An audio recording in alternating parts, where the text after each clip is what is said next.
بسم اللہ الرحمن الرحیم۔ السلام علیکم، میں سمیع ابراہیم ہوں اور آپ ہمارا یوٹیوب اور فیس بک چینل دیکھ رہے ہیں۔ بشریٰ بی بی کے خلاف جو سازش، عمران کے خلاف جو سازش کی تھی، اب دم توڑ گئی ہے وہ، اس لیے کہ بشریٰ بی بی صاحبہ نے درخواست دے دی ہے کہ ان کو اڈیالہ جیل میں واپس شفٹ کیا جائے۔ بہت ایک سمجھ میں آ گئی یہ بات کہ یہ ایک دو دن ایک تو دباؤ ڈالنا تھا، کچھ میسیجنگ کرنی تھی، لیکن اس کے ساتھ ساتھ ایک پروپیگنڈا فراہم کرنا تھا، ٹول نون لیگ کو، پیپلز پارٹی کو، کہ دیکھیں جی وہ محلات میں رہنے والی ہیں، محلات میں رہتے ہیں اور عمران خان نے ڈیل کر لی اپنی بیوی کے لیے۔ لیکن اب وہ ڈرامہ سارا ختم ہو گیا۔ جو عمران خان کی فیملی ہے، اب اس کے خلاف مزید انہوں نے شکنجہ جو ہے وہ سخت کیا ہے۔ علیمہ خان صاحبہ کو نوٹسز دیے ہیں کہ 3 فروری یعنی کل وہ FIA میں پیش ہوں۔ الزام یہ ہے کہ آپ لوگوں کو اکسا رہے ہیں، کہ آپ امن امان کی صورتحال پیدا کر رہے ہیں، آپ لوگوں کے جذبات کو برانگیختہ کرنے کی کوشش کر رہے ہیں۔ تو سائبر کرائم جو ہے، سائبر کرائم ونگ FIA کا، انہوں نے ان کو نوٹس دیے ہیں اور کل ان کو بلایا، اور لگ ایسا رہا ہے کہ انہیں گرفتار کر لیا جائے گا، کیونکہ اب بشریٰ بی بی بھی گرفتار ہیں، عمران خان آلریڈی جیل میں ہے۔ تو علیمہ خان صاحبہ اپنی دوسری ہمشیرگان کے ہمراہ آتی تھیں اور میڈیا ٹاک بھی کرتی تھیں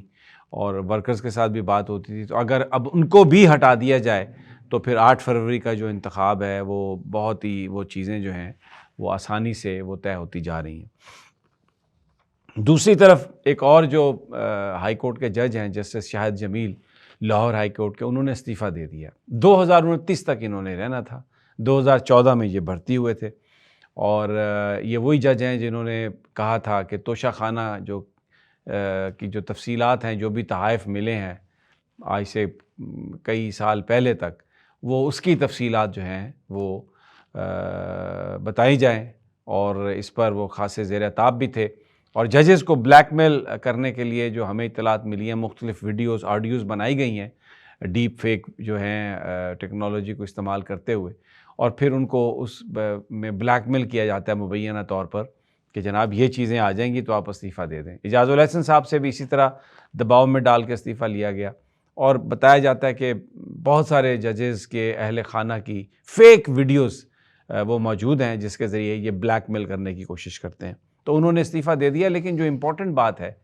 انہوں نے اپنے استعفے میں اقبال کے اشعار لکھے ہیں۔ میں آخری جو ان کا شعر جو انہوں نے لکھا اس میں وہ یہ ہے کہ اقبال یہاں نام نہ لے علم خودی کا، موضوع نہیں مکتب کے لیے ایسے مقالات۔ بالکل صاف ظاہر ہے کہ وہ خودی کی بات کر رہے ہیں، وہ آزادی کی بات کر رہے ہیں، وہ قانون اور آئین کے مطابق شاید ججمنٹس کی بات کر رہے ہیں۔ تو اب وہ کہہ رہے ہیں کہ اب نام نہ لے اس چیز کا، اب یہاں پر یہ جو اس وقت جو ماحول ہے، اس وقت جو معاشرہ ہے، اس وقت جو عدلیہ ہے، یہاں پر آپ خودی کے ساتھ، آزادی کے ساتھ نہیں بات کر سکتے۔ تو غلامی کی جو ججی ہے وہ ان کو قبول نہیں تھی۔ تو یہ لگتا ہے بڑا کلیئر ہے کہ انہوں نے استعفیٰ دیا۔ اعجاز الاحسن صاحب نے استعفیٰ دیا، مظاہر نقوی صاحب نے اس لیے استعفیٰ دیا کہ سپریم کورٹ نے انہیں انصاف نہیں دیا۔ سپریم کورٹ کے ججز نے بالکل ان کی بات کو نہیں سنا،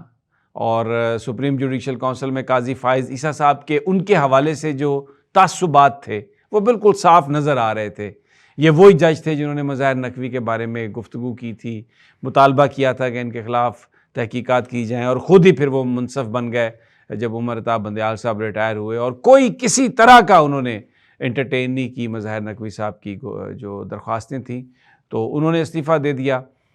بلکہ بات یہاں تک نہیں رکی ہے، وفاقی حکومت سے یہ بھی دائر کروائی گئی ہے پٹیشن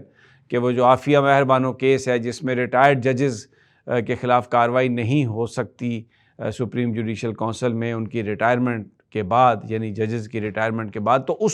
فیصلے کو چیلنج کیا ہے حکومت نے۔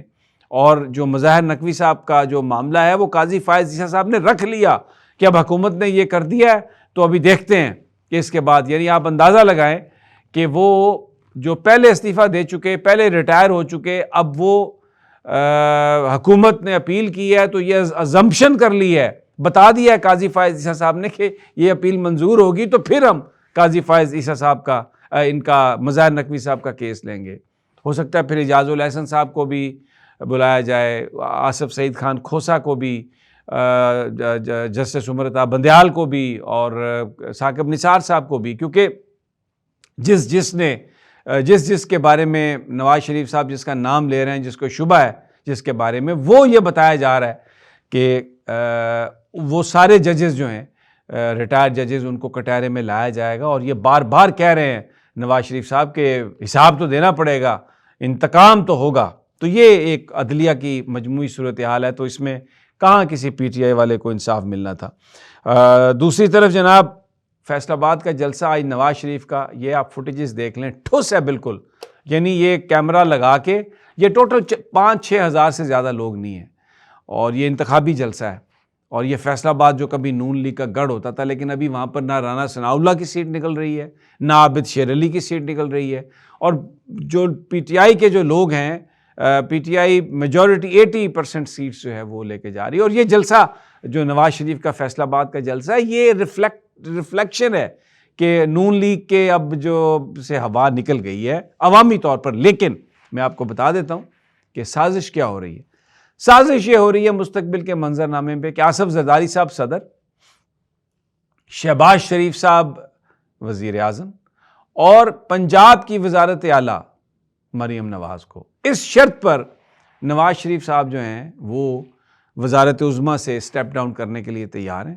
کہ آپ مریم نواز کو اگر وزیر اعلیٰ بنا دیں۔ تو اس میں جو بڑی ایک اب جو بات ہے کہ وہ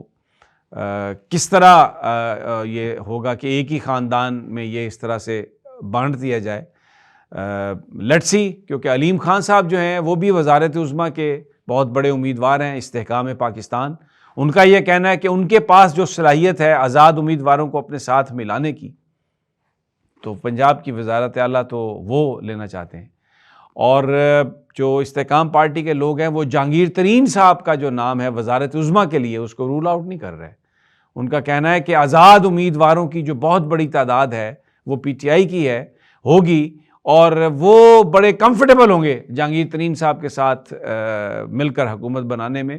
اور اس میں آپ کو تھوڑا سا یاد دلا دوں، وزیر اعظم بننے کی خواہش جو ہے جہانگیر ترین صاحب میں، یہ کوئی نئی نہیں ہے۔ جس وقت شوکت عزیز صاحب کو وزیر اعظم بنایا گیا تھا پرویز مشرف صاحب نے، تو جو 4-5 نام تھے، ہمایوں اختر صاحب کا نام تھا، جہانگیر ترین صاحب کا بھی نام تھا، اور وہ دونوں ویسے بائی دا وے آپس میں کزن بھی ہیں۔ تو اب جہانگیر ترین صاحب اتنا زیادہ ان کی انویسٹمنٹ ہے، انہوں نے پی ٹی آئی کو بھی چھوڑا ہے، اور اسٹیبلشمنٹ کے ساتھ بھی جو ان کے تعلقات ہیں بہت مثالی ہیں، اور انہوں نے بالکل جہاں جہاں جس طرح سے انہیں کہا گیا ویسے ہی کیا ہے۔ تو ان کا نام بھی خارج از امکان نہیں ہے، کیونکہ یہ جو بھی منظرنامہ بنایا جا رہا ہے ایک سازش کے تحت، اصل لیڈرشپ کو ہٹا کے اور یہ اوپر مسلط کیا جا رہا ہے، تو اس میں جتنا جس کے پاس مال ہے، انفلوئنس ہے، اور جو لوگوں کا اچھا خریدار ہے، اس کی جیت ہوگی۔ لیکن بہت سارے لوگوں کا خیال ہے کہ یہ سسٹین نہیں کرے گا، بہت جلد یہ کارخانہ جو ہے یہ بند ہو جائے گا۔ جیسے وہ سردار سے کسی نے کہا تھا کہ ڈرنک تو بہت اچھی ہے پر یہ کمپنی میں انہیں چلتی نظر نہیں آتی، تو یہ کمپنی بھی چلنے کا کوئی زیادہ امکان نہیں ہے۔ بہرحال یہ صورتحال ہے اس وقت، اور اجازت دیجیے اگلی ویڈیو تک، اللہ نے